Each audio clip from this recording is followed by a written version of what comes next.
Bom, pessoal, vamos lá para mais um vídeo aqui, nossa série 2025. Seguinte, vamos continuar aqui no modelo fractal. E eu quero falar de três detalhes do modelo fractal que são muito interessantes, muito importantes, ok? São todos conceitos que não foi eu que criei, mas sim, né, o próprio ICT. Porém, são conceitos que fazem toda a diferença, são coisas a serem observadas aqui que são muito úteis, beleza? Muito útil, né? Bom, começando por tempo e preço. Eu quero falar para vocês sobre as killzones, pessoal. As killzones são horários específicos no dia que a gente tende, né, a ter ali uma movimentação específica, onde a gente tende a ter também mais volatilidade. Então, a gente vai estar querendo operar sempre que possível dentro de uma killzone. E também é interessante a gente masterizar uma killzone. Então, tipo, se você tem tempo para operar na Killzone de Nova York, opere somente na Killzone de Nova York. Execute suas operações somente dentro da Killzone de Nova York. Opere todos os dias no mesmo horário. Isso faz diferença, porque você vai aprender a masterizar operações naquele horário e você vai, né, com o tempo, aprender a ler o preço durante aquele período de tempo. Você já vai ter costume de estar operando naquele momento. Se você vai criar um bom hábito, tanto para você mesmo, um bom hábito de rotina, quanto um bom hábito no gráfico, um bom hábito de leitura de preço, porque você vai estar sempre repetindo as mesmas coisas nos mesmos horários. Perfeito? Então, acho que os zones, nesse caso eu vou estar dando ênfase aqui zona de Nova York, mas você pode operar nessas killzones aqui. Na London Open, que é de 2 às 5 da manhã, esse horário aqui é o horário padrão dos Estados Unidos, beleza? O horário padrão dos Estados Unidos. O de Nova York, East Standard Time, beleza? EST, né? O IST lá, que é a zona, né? O fuso horário padrão aqui de Nova York, beleza?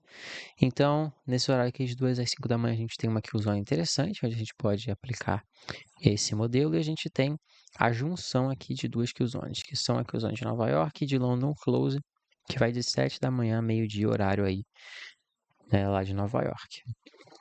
A New York London Close é a melhor killzone por, primeiro, ela ser de maior duração, então ela dura bastante, a gente consegue ter bastante price action ali para a gente estar trabalhando dentro dessa killzone. Também por ela ser a mais líquida, a mais, onde acontece mais volatilidade, mais volume. Beleza? Então a gente quer estar operando nela, mas dá pra gente operar também na London Open. Agora, horários fora das killzones, não é interessante a gente estar abrindo o gráfico para estar realizando operações, pelo menos no horário de Forex. A gente pode operar em mercados assim de índices que também vão ter sessões ali na parte da tarde, que são muito interessantes, mas de Forex é melhor a gente ficar dentro dessas killzones aqui.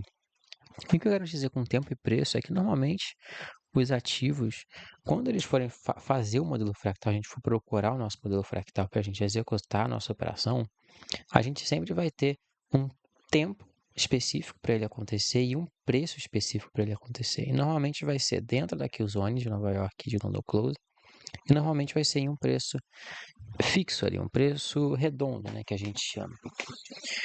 Claro que a gente tem que identificar essa região de preço dentro das nossas key levels, dentro do nosso order flow. Porém, normalmente, dentro, né, já desses key levels do order flow, a gente tem um preço em específico aonde o ativo ele toca aqui para poder começar a inverter o fluxo, inverter aqui a movimentação, né? E a gente quer pegar essa inversão aqui, esse movimento de reversão, com o nosso modelo fractal. No próximo vídeo eu vou estar falando sobre contagem de candles e sobre múltiplos time frames para executar a operação. Vamos focar por enquanto aqui nisso. Então, sabendo dessa informação, você já tem algo muito poderoso na sua mão, porque agora você sabe que você precisa misturar o tempo e o preço, e o tempo se resume também aos tempos gráficos, né? Mas também ao tempo do dia que você está operando. E não só o tempo do dia, mais pra frente a gente vai falar também sobre os dias da semana, beleza? E eu vou dar para vocês modelos, assim, tabelas, né? Definições já de perfis diários e perfis semanais.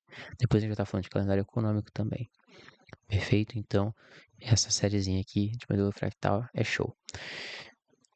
Então, eu vou falar sobre essas duas questões aqui que são bem relevantes. Claro, essa primeira dica aqui, muito essencial, agora você já compreendeu, né? Que você precisa alinhar o tempo e o preço. Eu quero falar um pouco sobre Liquidity Purge, que é esse movimento em que o gráfico, em que o preço, ele sempre vai capturar um topo ou um fundo à esquerda do gráfico para poder fazer essa reversão. Você pode ver que aqui eu incluí esse detalhe e normalmente ele sempre vai fazer esse detalhe quando ele for fazer o nosso Initiative Delivery válido. Ele geralmente vai estar sempre capturando a liquidez. Por quê? A gente sempre captura a liquidez de um ponto para depois ir para o outro. Então, olha só. Nesse exemplo aqui de cima, no exemplo de alta, a gente sempre tende a fazer o movimento capturando a liquidez do fundo, depois virar, então fazer o nosso modelo fractal e subir em busca da liquidez dos topos. Isso é o que a gente tende a fazer. Isso é o que o preço tende a fazer. Então aqui, no exemplo de baixo, ele tende a capturar o topo, fazer o modelo fractal aqui e virar para baixo. Então, a gente vai estar aguardando isso acontecer. Às vezes isso pode não acontecer, às vezes a gente tem um topo mais baixo do que o anterior. Mas a gente precisa olhar em um ativo correlacionado para ver se não aconteceu, na verdade, uma SMT. Caso aconteça uma SMT, pessoal, é mais poderoso ainda. Porque a SMT, né, é um crack ali na correlação, né, uma diferença entre dois ativos correlacionados em que um captura um topo e o outro não. E isso é muito forte, é um indício muito forte de que esse preço pode querer reverter quando a gente tem essa SMT. Então a gente tem que analisar. Caso você analise no ativo correlacionado e também não tenha capturado o topo, você não vai procurar por operações aqui nesse ponto, porque normalmente isso aqui é a geração de uma liquidez para o preço voltar aqui para cima depois. Então você não quer operar nenhum modelo fractal que acontecer aqui. E normalmente o preço nem passando daqui, se o preço não passar desse topo, normalmente ele não vai tocar no seu PG Array, tá? E não vai descer. Mas às vezes acontece do preço ele tocar no PG Array já nesse primeiro topo. Então você vai ficar aguardando. Você vai ficar aguardando o preço vir capturar esse topo para aqui você procurar um Chain Incentive Delivery, mesmo que já tenha tocado no PG Array. Perfeito? Então a gente quase nunca, né, vai estar operando esse primeiro ponto aqui. E uma coisa muito relevante que eu tenho para dizer para vocês, juntando isso com as kill zones, normalmente, esse topinho que fica aqui, ele vai estar fora da kill zone. E o topo que vem capturar esse outro topinho aqui, ele geralmente está dentro de uma kill zone. Então, isso é um filtro, né? Você vai querer estar operando sempre aqui dentro da kill zone.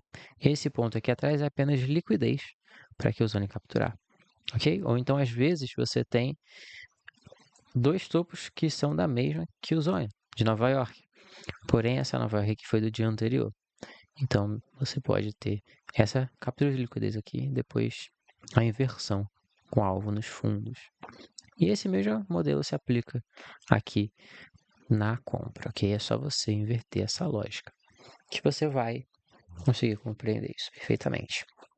E a terceira coisa que eu tenho para falar para vocês é quando a gente está olhando lá os key levels, no tempo gráfico maior, pá, e a gente vai estar procurando para poder fazer as operações esses key levels, a gente primeiro tem a regrinha dos 50% do key level, que é algo que eu já comentei no vídeo anterior. Ele precisa estar acima de 50% do key level. Mas e quando a Fair Value Gap ela é grandona, assim, ou o Order Block, ou o que for, né, o Pitch Array que você estiver utilizando. Ele é grandão assim e ele tem uma parte abaixo e uma parte acima de 50%.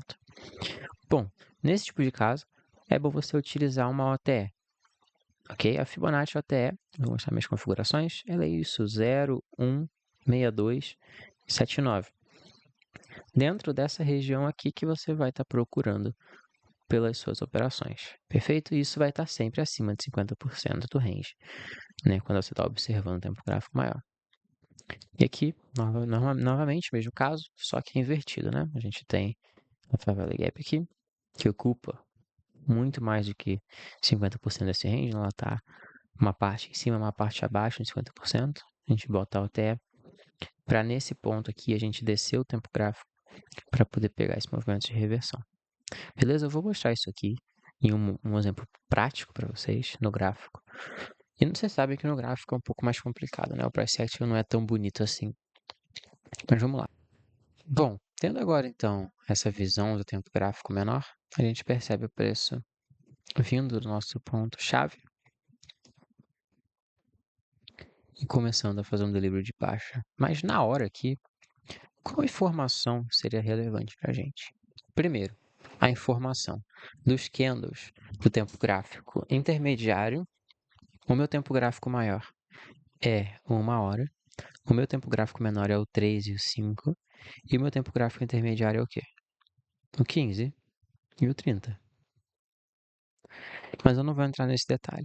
Mas isso aqui estava tudo correto.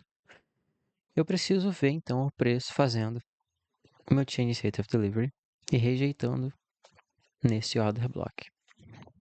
Aonde que eu tenho meu Change State of Delivery? Primeiro, para a gente ter um Change State of Delivery, a gente precisa ter um purge. A gente tem um purge de um high, que é esse high aqui. Essa máxima, ela sofre o purge de liquidez, igual eu comentei para vocês. O preço toca no preço certo. Qual é o preço certo, pessoal? Se a gente pensar aqui, é justamente aqui, olha só, 25.700.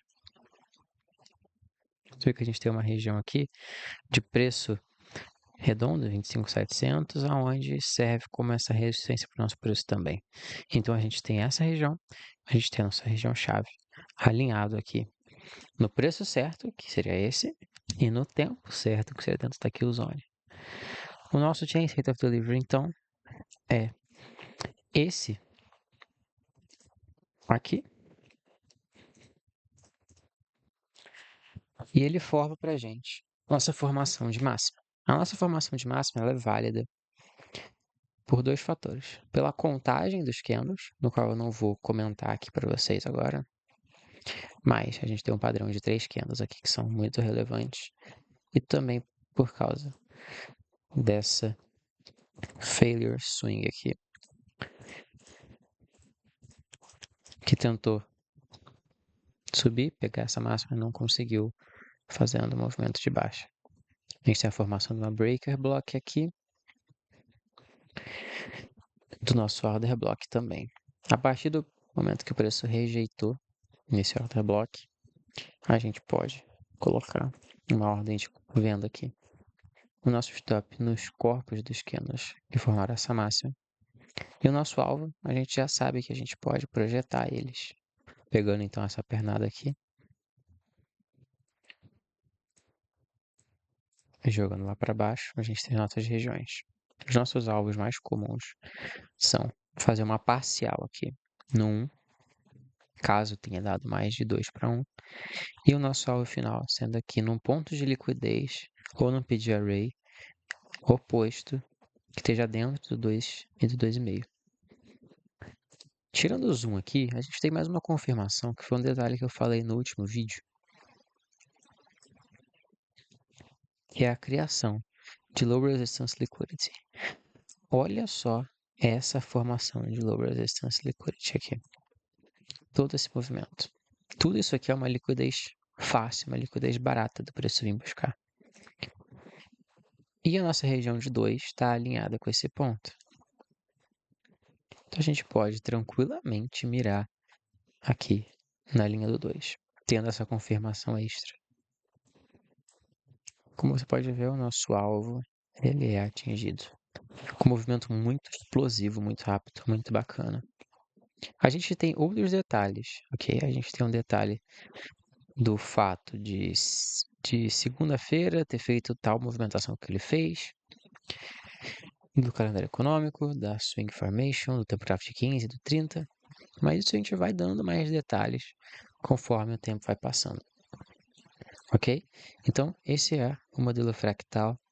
Mais uma aulinha aqui para vocês acerca do meu modelo operacional, do meu estilo operacional com order blocks. E é isso, pessoal. Muito obrigado, valeu, fui.